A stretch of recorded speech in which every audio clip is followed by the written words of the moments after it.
Hello guys and welcome to Skynomics academy. मेरा नाम सुनील कुमार यादव है और आज हम लोग पार्ट थर्ड डिस्कस करने वाले हैं नेशनलिज्म इन इंडिया का। जैसे कि पिछले वाले पार्ट में हमने डिस्कस करा था कुछ इंपॉर्टेंट जो चीजें कि किस तरीके से जो सत्याग्रह है वो एक तरीके से आगे बढ़ा और सत्याग्रह को लास्ट में खत्म किया गया और हिंदू और मुस्लिम को यूनाइट करने के लिए जो खिलाफत मूवमेंट के साथ जो है वो हाथ मिलाया गया। ठीक है। और उसके बाद जो है गांधी जी ने सोचा भाई जैसे खिलाफत मूवमेंट जो है या फिर जो गांधी जी ने सत्याग्रह छेड़ा था वो रॉलेट सत्याग्रह, वो एक तरीके से सही तरीके से काम नहीं कर पाया।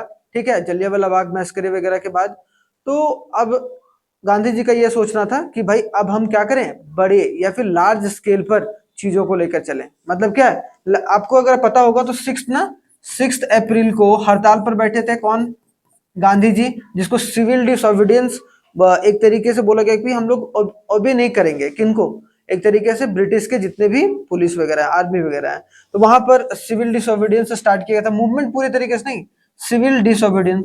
उसके बाद 10 अप्रैल को वहां पर क्या होता है, एक प्रोसेशन होता है जिसको एक तरीके से वहां पर फायरिंग वगैरह होता है। कहाँ पर? लोकल्स, हाँ जलियांवाला बाग नहीं, उसके पहले 10 तारीख को काम होता है ना वहां पर लोकल्स लोगों को पकड़ पकड़ के एक तरीके से जो लोकल लीडर्स रहते हैं उनको पकड़ पकड़ के जेल में डालता है। और रॉलेट एक्ट था भी हमारे लिए वैसे ही।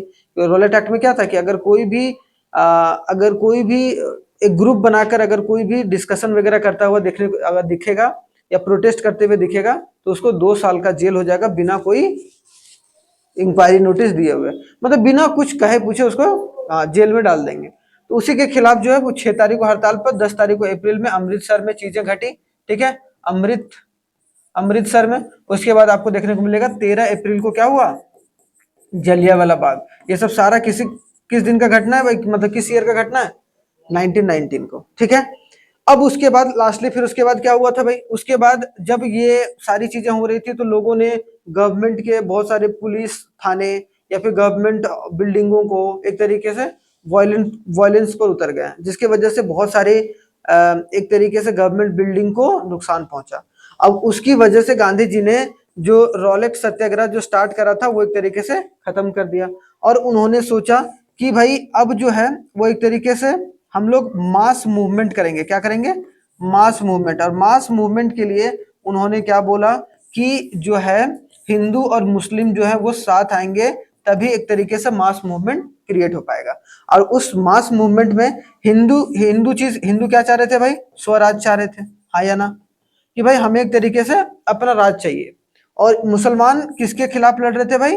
एक तरीके से ब्रिटिश के खिलाफ वो भी लड़ रहे थे। क्यों? क्योंकि जो उनका जो राजा था एक तरीके से खलीफा, ठीक है, खलीफा कहाँ का भाई? जो टर्की का। तो टर्की का जो फर्स्ट वर्ल्ड वॉर जब हो रहा होता है तो टर्की का युद्ध किससे हो रहा होता है?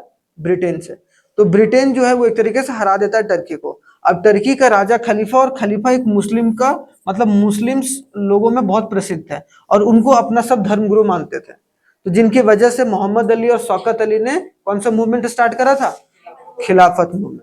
तो गांधी जी ने सोचा भाई अगर खिलाफत मूवमेंट और स्वराज वाला, मतलब जो हिंदू वाले पार्ट है, अगर मिल जाए, क्योंकि दोनों का दुश्मन क्या था? एक ही था, कौन? ब्रिटिश। ठीक है। तो चीजें इस तरीके से घटी और उसके बाद जो है वो किस चीज का आइडिया निकल के आया? द नॉन कोऑपरेशन मूवमेंट का एक आइडिया महात्मा गांधी जी के मन में आया। अब एक एक कर हम लोग पॉइंट समझते हैं। सबसे पहले वाई नॉन कोऑपरेशन, क्यों चुना गया नॉन कोऑपरेशन को? ठीक है, उसको हम लोग डिटेल में समझेंगे। तो सबसे पहली बार इस्टेब्लिशमेंट ऑफ ब्रिटिश रूल। पहली बात ये बोला गया कि गांधी जी के द्वारा कि भाई नॉन कॉपरेशन तभी हो सकता है जब हम लोग एक तरीके से कॉपरेट ना करें। मतलब अगर इंडियंस कॉपरेट नहीं करेंगे तो ब्रिटिश को उनकी बातों को मानना ही पड़ेगा। सबसे पहली बात तो ये बात बोली गई। तो सबसे पहले क्या है, पहला पॉइंट देखो कि एस्टैब्लिशमेंट ऑफ ब्रिटिश रूल। तो महात्मा गांधी जी का ये मानना था और इन्होंने 1909 में, मतलब भारत आने से पहले ही, अपनी किताब, उनका एक किताब था हिंद स्वराज, उसमें इन्होंने बोला था, हिंद स्वराज याद रखना कि book written by Mahatma Gandhi, उनमें ये बात बोली गई थी। 1915 में आया ना भाई भारत, 1909 में ही उन्होंने किताब में बता दिया था कि जो हम लोगों पर राज कर रहा है कौन? ब्रिटिश, वो एक दिन में या फिर कुछ ही समय में उखाड़ के फेंक दिया जाएगा अगर वहां के लोग चाह लिए कि मेरे को ये सरकार नहीं चाहिए।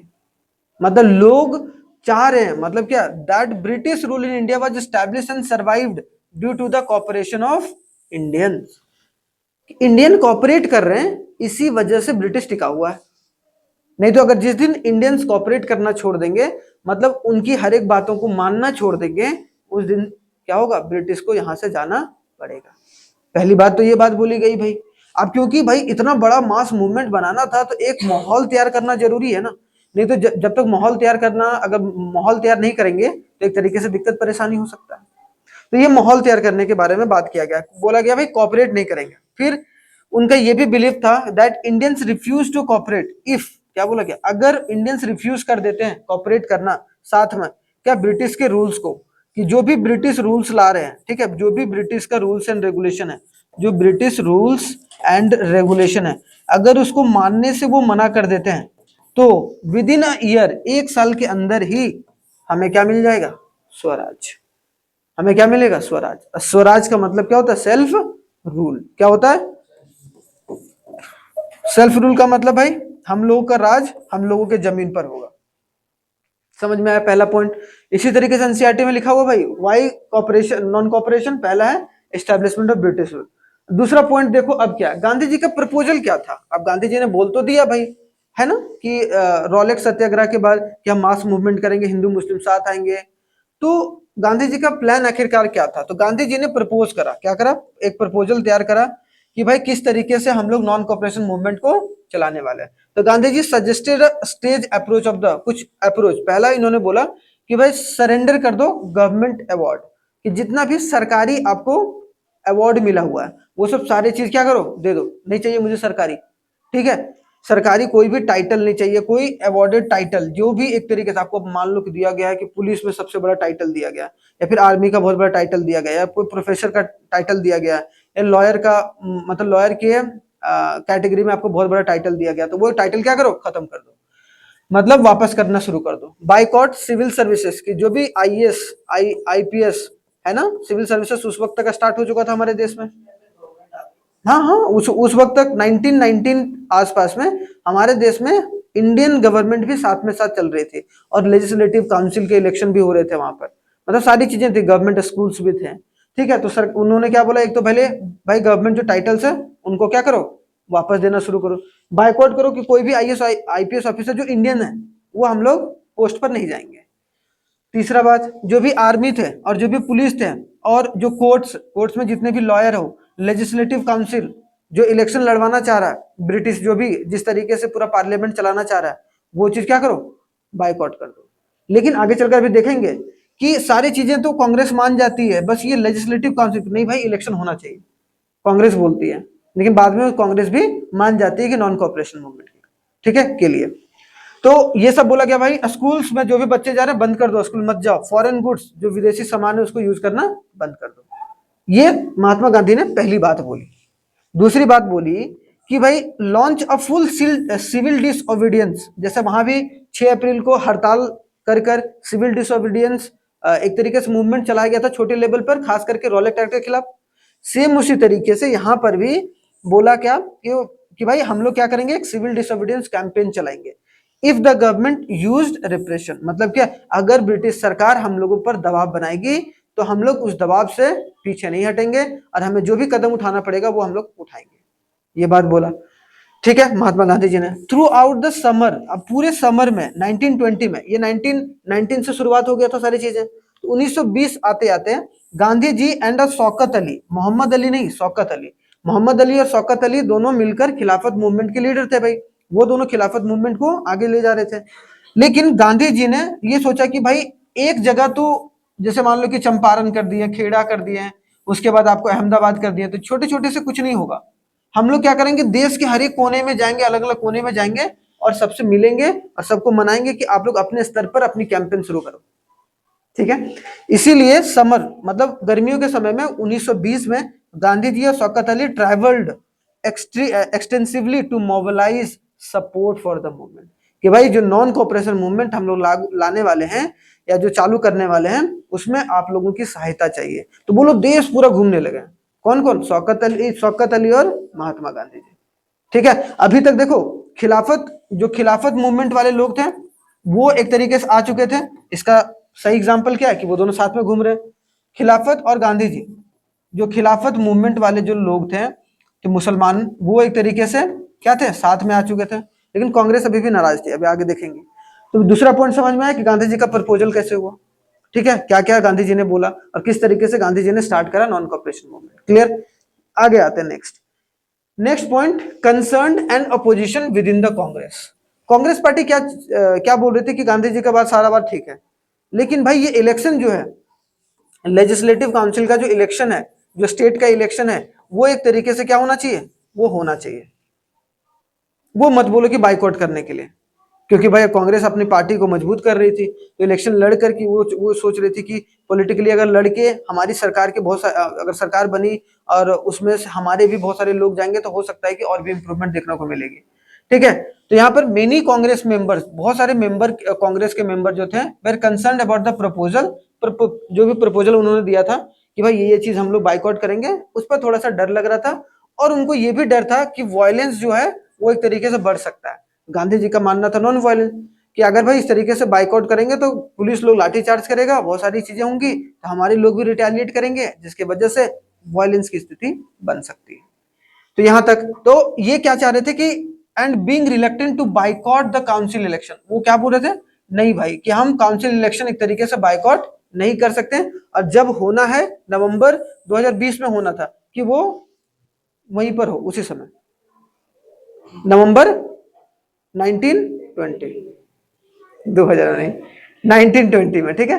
तो 1920 में जब होना है तभी हो भाई, उसमें कोई बाधा नहीं आना चाहिए, ये कांग्रेस का मानना था। मतलब कांग्रेस सपोर्ट नहीं कर रहा था कि नहीं ये प्रपोजल ठीक नहीं है, ये प्रपोजल को हटा दो आप। लेकिन लास्टली में जैसे तैसे करके गांधी जी ने मना ही लिया, और एक तरीके से फ्रॉम सितंबर टू दिसंबर, देख रहे हो, from September to December 1920 there was a intense debate हुआ खतरनाक तरीके से। क्या है भाई कि क्या हमें नॉन कॉपरेशन मूवमेंट को सपोर्ट करना चाहिए कि नहीं करना चाहिए, नॉन कॉपरेशन के ऊपर जो है पूरा डिबेट एंड डिस्कशन हुआ कांग्रेस का, जितने भी लीडर्स थे, जितने भी पार्टी में मेंबर्स थे, कि भाई क्या हम लोग साथ में आ सकते हैं कि नहीं आ सकते हैं, और आएंगे तो कैसे आएंगे, किस तरीके से होगा। तो डिबेट हुआ पूरा दिसंबर तक हुआ भाई डिबेट। उसके बाद लास्टली क्या है, रिजोल्यूशन, और एक रिजोल्यूशन लाया गया, मतलब जो पूरा कागज तैयार किया गया किस तरीके से चीजें चलेंगी, और हम क्योंकि सबमिट भी करना पड़ता है ना आपको वहां सरकार पे कि भाई हम लोग ये मूवमेंट ला रहे हैं, शांतिपूर्वक मूवमेंट होगा और हम लोग अपनी चीजों पर बढ़ावा देंगे, हम आपके खिलाफ जो है वो ये मूवमेंट स्टार्ट कर रहे हैं, और एडॉप्शन, और कांग्रेस मान गई। तो देखो एट द कांग्रेस सेशन, एक सेशन हुआ कांग्रेस में नागपुर में इन दिसंबर, जैसे ही सितंबर से दिसंबर के बीच में डिस्कशन चला कांग्रेस में, उसके बाद दिसंबर आते आते 1920 में कांग्रेस जो है वो मान गई, compromise was reached and non-cooperation program was officially adopted। और दिसंबर 1920 आते आते जो है नॉन कॉपरेशन कैंपेन या नॉन कॉपरेशन मूवमेंट की शुरुआत हो गई, जो कि चलता है 1922 तक, ठीक है। अभी हम लोग देखेंगे आगे चलकर कैसे कैसे चलता है। हाँ, कलकत्ता वाला सेशन में आएंगे, बस यहाँ पर अभी ये समझना है हमें कि यहाँ अडॉप्ट हो चुका है दिसंबर 1920। क्लियर, 200 साल नहीं भाई, 2 साल तक चला, ठीक है, 200 साल तक ब्रिटिशर्स ने राज करा। अब पार्टिसिपेशन और परसेप्शन क्या था कि कौन कौन से लोग, अब यहाँ पर क्या हुआ, तीन चीजें हुई कि एक तो खिलाफत मूवमेंट के लोग, मतलब खिलाफत बोल लो या फिर आप इसको ऐसे बोलो, हिंदू हो गया, मुस्लिम्स हो गया, और भाई कांग्रेस, तीनों क्या हो गए आप एक ही ग्रुप में आ गए, जिससे हमारा संगठन क्या हो गया, मजबूत हो गया। नहीं वो था, लेकिन कांग्रेस अपने आप को अलग चाह रहा था ना, उसमें बहुत सारे लोग थे, उसमें हिंदू मुस्लिम दोनों थे। मुस्लिम का सिंपल सा सिंबलाइज है, खिलाफत मूवमेंट में जितने लोग सपोर्ट कर रहे थे वो भी साथ में आ गए थे। हिंदू का मतलब है जो स्वराज को सपोर्ट कर रहे थे, जो कांग्रेस कांग्रेस नहीं जानते थे, बहुत सारे लोग है ना भाई नहीं जानते थे, कि आज भी बहुत सारे लोग जाओ गाँव में देखो कि वो नहीं जानेंगे कौन है कांग्रेस कौन है बीजेपी, वो अपना मजे से रह रहे हैं। हाँ बहुत सारी चीजें हैं, देख रहे हो, हाँ बहुत सारे ऐसी स्थिति है। तो participation, the movement so wide spread participate, movement में बहुत सारे लोगों ने एक तरीके से पार्टिसिपेट करा, क्योंकि शौकत अली और जो गांधी जी ने एक तरीके से जब एक तरीके से ट्रैवल करा था और कांग्रेस ने भी अपना सपोर्ट दिया, तब एक तरीके से बहुत सारे सोशल ग्रुप जो है वो साथ में निकल के आए, through the way of different groups conceive non cooperation varied, और नॉन कॉपरेशन मूवमेंट को बहुत तेजी से एक तरीके से शुरुआत मिली।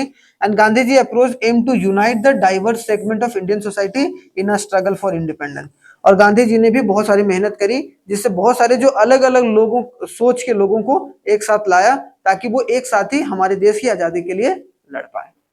तो यहां से पार्टिसिपेशन जो है वो एक तरीके से बढ़ गया। आगे आते हैं, अब देखो differing strands with in the movement. अब बहुत सारे लोगों का अब ऐसा नहीं है कि चीजें जो है जैसा सोच रही थी कांग्रेस या जैसा सोच रही थी खिलाफत मूवमेंट वाले जो लोग या जैसा सोच रहे थे गांधी जी वैसा ही हुआ। कुछ कुछ लोग जो थे उनका एक डिफरेंट डिफरेंट स्टैंड या फिर स्टैंड भी देखने को मिला। तो अगर देखा जाए इन जनवरी 1920 द नॉन कॉपरेशन खिलाफत मूवमेंट बिगन, यहाँ शुरू हो गया भाई 1921 में। साथ ही साथ in this movement various social group participated but the term meant different things for different people. कुछ लोगों के लिए ये था स्वराज का मतलब भाई, एक था कि भाई स्वराज का मतलब है कि हमारा सेल्फ गवर्नमेंट होना चाहिए। बहुत सारे लोगों का ये मानना था कि सेल्फ गवर्नमेंट के ऊपर फोकस करेंगे। कुछ लोग जो थे प्लांटेशन वर्कर, वो चाह रहे थे कि हमें एक तरीके से आजादी मिले। कुछ लोग जो थे फार्मर्स, वो चाह रहे थे कि हमें जो हमारे जमींदार लोगों से बहुत ज्यादा पैसा मिल रहा था उनको एक तरीके से कम किया जाए। तो सबका आजादी का मतलब अलग अलग था, जिसके वजह से थोड़ा दिक्कत परेशानी देखने को मिला। ठीक है, the movement in the town. तो सबसे पहला जो मूवमेंट है जब नॉन कॉपरेशन मूवमेंट स्टार्ट हुआ तो सबसे जोर पकड़ा कहां पर? टाउन्स में। कहां पर? टाउन्स में। और टाउन्स में कौन से लोग? मिडिल क्लास अर्बन, क्योंकि सबसे ज्यादा परेशानी ब्रिटिश अगर किसी को कर रहा था तो मिडिल क्लास। लो तो भाई गरीब जो था वो गरीब था ही, अमीर था वो उसको तो ब्रिटिश छेड़ता ही नहीं था ज्यादा, क्योंकि वो उसको सही समय पर सही पैसा दे देता था। ठीक है, और तीसरे जो थे वो एक तरीके से मिडिल क्लास जो बीच में एक तरीके से मजा उठा रहा था, उसको एक तरीके से क्या है, उसको बहुत बहुत प्रताड़ित किया जाता था। प्रताड़ित मतलब समझते हो? बहुत मतलब परेशान करने का जो काम है वो किया। लगभग सारे मिडिल क्लास लोग ही या तो पुलिस में होते थे या आर्मी में होते थे या लॉयर डिग्री में होते थे। ये सब मिडिल क्लास, हायर क्लास वाला कहाँ रहता था? हायर क्लास वाला तो बिजनेस क्लास में रहता था। तो यहाँ पे देखा जाए तो टाउन्स में सबसे पहले नॉन कॉर्पोरेशन मूवमेंट फैला भाई, और non corporation movement begins with the involvement of middle class in the town. Thousands of student, बहुत सारे स्टूडेंट ने क्या करा, गवर्नमेंट कंट्रोल्ड स्कूल है उसको छोड़ दिया कि भाई हम स्कूल नहीं जा रहे हैं। जैसा गांधी जी ने अपील करा था कि आप स्कूल्स वगैरह कॉलेज वगैरह मत जाओ, स्कूल्स वगैरह चले वहां से, या फिर गवर्नमेंट ऑफिस में काम करो वहां से छोड़ दो।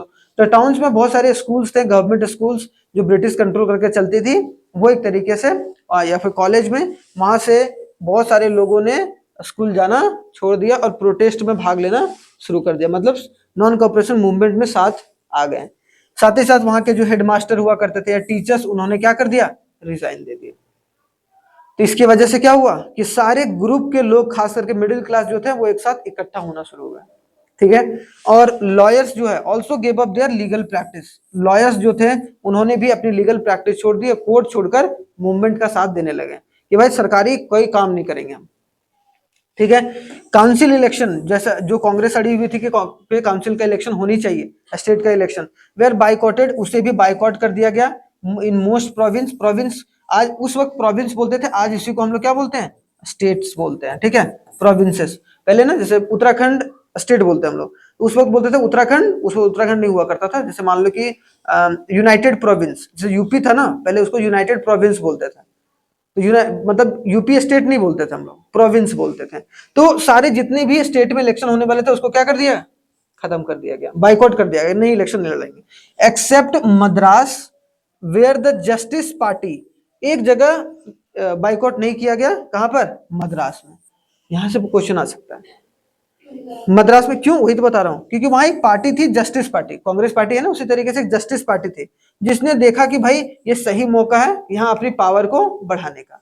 उसने अपना फायदा देखा, ना कि देश का फायदा। इसी वजह से वहां जस्टिस पार्टी एक क्षेत्रीय पार्टी थी, उन्होंने क्या बोला कि नहीं हम लोग यहाँ बाइकआउट नहीं करेंगे और हम लोग जो इलेक्शन लड़ेंगे, जैसा कि ब्रिटिश गवर्नमेंट ने बोला है।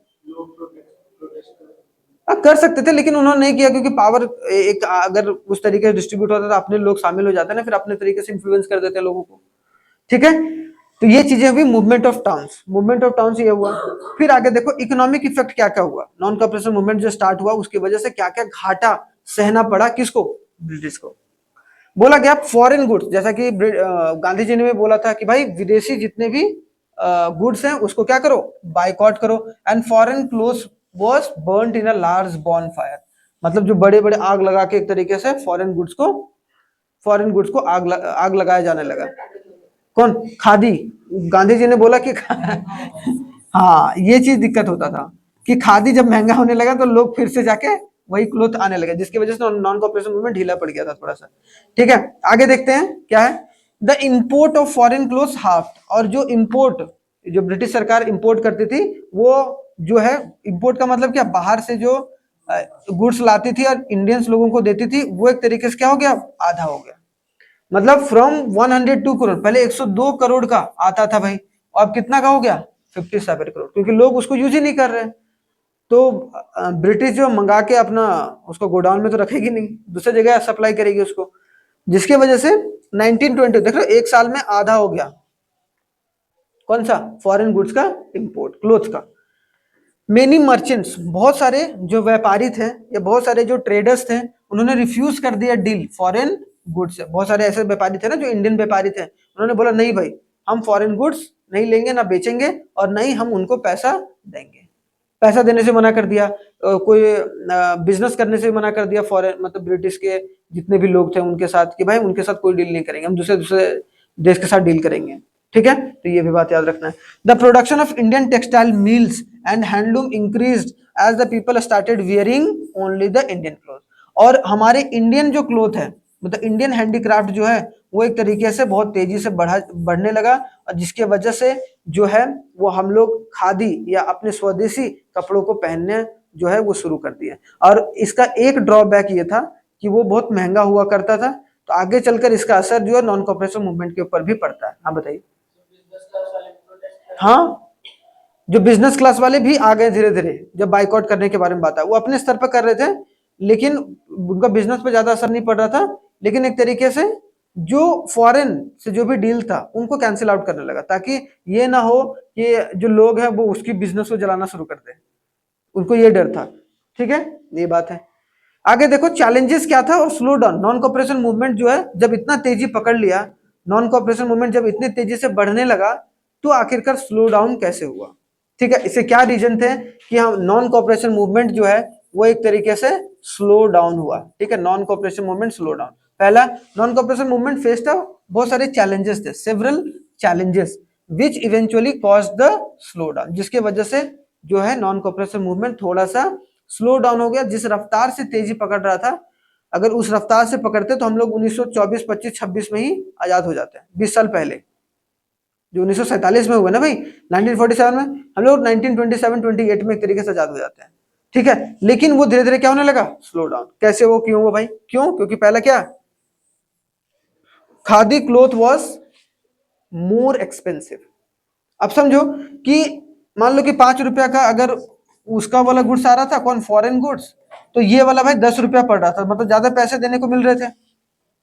ठीक है, ज्यादा पैसा एक तरीके से देना पड़ रहा था, तो जिसकी वजह से more expensive more than the mass production mill cloths, making it a difficult for the poor to continue boycotting mill cloth.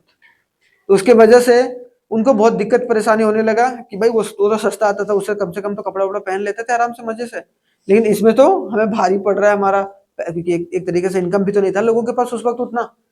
तो एक तरीके से the boycott of British institution required alternative Indian institution which were slow to come up.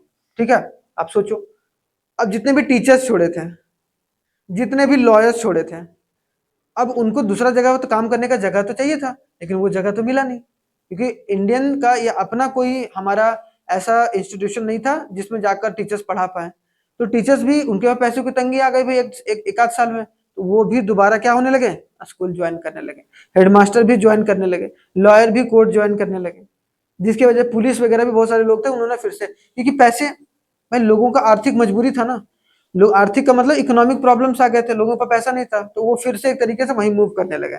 As a result students and teacher started returning to the government schools and lawyers resume their work in the government court. किसकी वजह से, पैसे की वजह से, उनके पास पैसा नहीं था, कमाने का दूसरा जरिया नहीं था। एक होता है ना कि ऑल्टे आज क्या है, यहाँ काम छोड़ेंगे तो यहाँ काम उपलब्ध है, तो ये होना चाहिए ना कि भाई अगर मूवमेंट कर रहे हैं तो उसके साथ काम भी तो करने हैं। ऐसा थोड़ी ना कि 24 घंटा मूवमेंट में ही रहेंगे, काम धंधा छोड़ कर खाएंगे क्या। अगर सारा फंड कांग्रेस पार्टी अगर लगा रही होती तो अलग बात है, लेकिन वहां से पैसा भी नहीं आ रहा था इनको, तो दिक्कत परेशानी बढ़ता जा रहा था। ठीक है, जिसके वजह से स्लो डाउन देखने को मिलता है। अब कुछ रिबेलियन थे कंट्री साइड में, जो कि एक तरीके से कंट्री साइड का मतलब क्या, शहर के बाहर, रूरल एरियाज में। अब यहाँ बोला गया था non cooperation movement extended from urban areas to rural region incorporating the struggle peasants and tribal. देखो दो लोग थे रूरल एरियाज में, खास करके कौन कौन भाई, एक तो ट्राइबल्स लोग और एक जो फार्मर किसान जो लोग थे। ट्राइबल्स मतलब समझते हो कौन, आदिवासी जनजाति लोग, जो मतलब जो बाहरी क्षेत्र में रहते हैं, शहर से बाहर रहते हैं, और एक तो फार्मर्स। उन दोनों को भी एक तरीके से वो नॉन कॉपरेशन मूवमेंट वहां एक तरीके से चला गया। अब वो भी बहुत परेशान थे। क्यों परेशान थे भाई, क्योंकि अवध के पीजेंट के बारे में एक एग्जांपल है वहां पर अवध का। ठीक है, Awadh peasants movement led by the Baba Ramchandra, a former inducted labourer in Fiji. एक बहुत बड़े लेबरर रह चुके थे फिजी में, जिनको बहुत एक्सपीरियंस था कि भी लेबर को किस तरीके से ऊपर उठाना है। तो जो बाबा रामचंद्र थे, वो एक तरीके से उन्होंने सपोर्ट करा किसको, अवध के पीजेंट्स को। क्या अवध के पीजेंट्स को क्या किया जा रहा था, वहां के जितने भी लैंडलॉर्ड्स थे ना, वहां जितने भी लैंडलॉर्ड्स थे बड़े बड़े, और जो उसके नीचे पीजेंट्स काम कर रहे थे, ठीक है, उन पीजेंट्स को जबरदस्ती काम करवाया जा रहा था, और उनके काम के बदले उनको उतना मेहनताना भी नहीं मिल रहा था, उतना पैसा, जिसकी वजह से वो वहां पर जो है मूवमेंट करना का सोचा उन्होंने। और उनका जो सपोर्ट है वो एक तरीके से बाबा रामचंद्र ने करा था। ठीक है, प्रोटेस्ट अगेंस्ट हाई रेंट, एक तो रेंट बहुत ज्यादा था। ठीक है, वेरियस सेसेस और टैक्सेस, टैक्स के ऊपर टैक्स, उसको सेस बोलते हैं, तो सेसेस लगाए जा रहे थे। एंड फोर्स्ड लेबर, फोर्स जबरदस्ती जो है काम करवाया जा रहा था, किसके थ्रू, लैंडलॉर्ड्स के थ्रू, जो जमींदार थे, बड़े बड़े जमींदार। डिमांड फॉर द रिड्यूस, और इसके वजह से जब बाबा रामचंद्र जो है वो एक तरीके से साथ में आए, तो उन्होंने क्या बोला कि डिमांड करा कि भाई आप जो है रिड्यूस करो रेवेन्यू और एबॉलिश करो बेगर को। बेगर को मतलब जब जबरदस्ती काम करा रहे हो लेबर से, उसको हटाओ। ठीक है, एंड सोशल बाइकआउट द, और जिसके वजह से बहुत सारी चीजें जो है वो एक तरीके से बाइकआउट किया गया लैंडलॉर्ड को। यहां तक कि ये रामचंद्र ने दिमाग लगाया। ठीक है, अभी आएगा आगे चलकर कि रामचंद्र और जो पंडित जवाहरलाल नेहरू ने, देखो आ गया द अवध, अवध किसान सभा बनाया गया। उसके बाद क्या बनाया गया, जो बाइकआउट करने के लिए अवध किसान सभा बनाया गया, अवध के पीजेंट्स को सपोर्ट करने के लिए, ताकि उन पर जो फोर्स लेबर हो रहा है, जबरदस्ती काम कराया जा रहा है, ठीक है, उनको एक तरीके से सबक सिखाया जाए लैंडलॉर्ड्स को। तो 1920 में, अक्टूबर 1920 में पंडित जवाहरलाल नेहरू एंड, देख रहे हो, Jawaharlal Nehru and Baba Ramchandra and the others, उन्होंने क्या बनाया, अवध किसान सभा बनाया, जो एक तरीके से पूरा क्या सपोर्ट करेगा, जितने भी वहां अवध के पीजेंट्स हैं अलग अलग जगह पर एक तरीके से जा जाकर जो है वो सपोर्ट करेगा। और यहाँ बोला गया एक ही महीने में 300 जो ब्रांच खुल गए इस सभा के। मतलब सभा होता है ना कि हर एक गांव में भाई एक एक सभा बनाओ और सब साथ में मिलकर आओ और साथ में प्रोटेस्ट करो। तो कितना, 300 ब्रांच खुल गए, किसके, अवध किसान सभा का। ठीक है, and the Congress aim to integrate the Awadh peasant struggle into the non cooperation. और इसी को मौका देखते हुए यहाँ तक कि नाई बंद, वहां पर एक नाई बंद चलाया गया था। मतलब वहां ना तो नाई, कौन कौन, ना तो हाँ नाई लोग जो उसका दाढ़ी वगैरह बनाते हैं जो लैंडलॉर्ड्स के, वो भी नहीं जाएंगे, और कौन थे,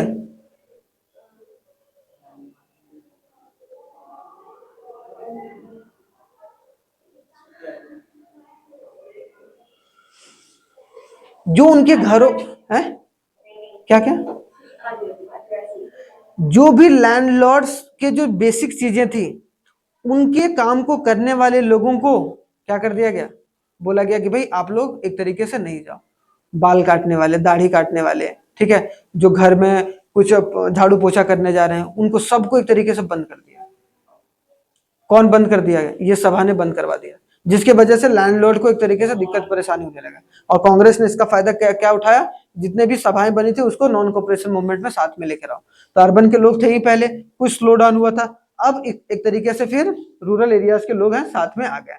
ठीक है, अब पीजेंट्स मूवमेंट कैसे हुआ, पीजेंट्स ने मूवमेंट कैसे करा और कांग्रेस कैसे इसको लीड करके चला, क्योंकि कांग्रेस ही जो था वही एक तरीके से जितने भी पीजेंट्स है, जितने भी रूरल एरियाज के लोग थे, उनको एक तरीके से क्या साथ में लेकर आया। जैसे वहां पे मैंने बताया ना, नाई बंदो था, वैसे मतलब नाई और जो कपड़ा धोने वाले जितने भी लोग थे और साफ सफाई करने वाले थे, उनको एक तरीके से क्या, धोबी, नाई धोबी। धोबी जानते हो, जो कपड़े धोता है, तो कपड़े सब लैंडलॉर्ड को मना कर दिया था, ठीक है, धोबी था, हाँ, ठीक है। और जितने भी सारे वर्कर्स थे, मतलब जो उनके घर में काम करते थे, छोटे छोटे लोग, बोले भाई नहीं जाओ, तो अपनी हालत खराब हो जाएगा, अपने बाल कटवाने आएगा, अपने उसको कपड़ा धोएगा, तब पता चलेगा उसको, ठीक है, जो अभी हमारे चीजों पर ऐश कर रहा है या फिर हमारे कामों पर ऐश कर रहा है। तो मूवमेंट कैसे फैला कांग्रेस लीडरशिप में? The peasants movement took form and were not approved by the Congress leadership, including the attack on the landlord house and looting the bazaars and the seizures of grain house.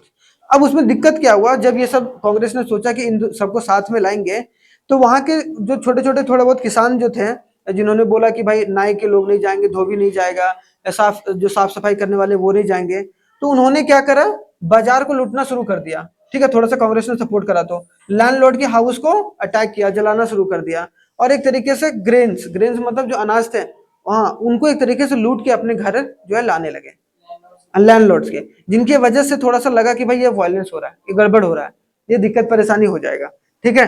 तो rumour ये भी फैला था वहां पर, अफवाह ये भी फैल गया था कि गांधी जी ने बोला है कि spread that Gandhi ji has sanction the tax avoidance and the land redistribution. क्या कि इसमें यह भी बात होने लगा कि भाई जो जमींदार के पास जो जमीन है वो अब आम किसानों को मिल जाएगा, गांधी जी ने ये बात बोली है, जबकि वो गांधी जी ने बोली नहीं थी कि भाई जो लैंडलॉर्ड पर जमीन है उसको तुम कब्जा कर लो। अब वो अफवाह फैल गई थी, तो थोड़ा सा और भी वहां के लोग जो थे वो अफरा तफरी में आ गए थे। The Congress leadership struggle with this radical actions and मतलब invocation of the Gandhiji's name to justify them. और इसको एक तरीके से बहुत कांग्रेस ने सोचा, बोला भाई कि नहीं भाई, कांग्रेस गांधी जी ने ऐसा कुछ नहीं बोला है, आप लोग शांति बना के चलो तभी कुछ हो सकता है। तो ये चीजें थोड़ी सी भड़की थी किसके, कांग्रेस के साथ साथ कांग्रेस ने समझाने बुझाने की कोशिश करी, और पीजेंट्स ने मूवमेंट किया था किस पर, अवध वाले खास करके, क्लियर।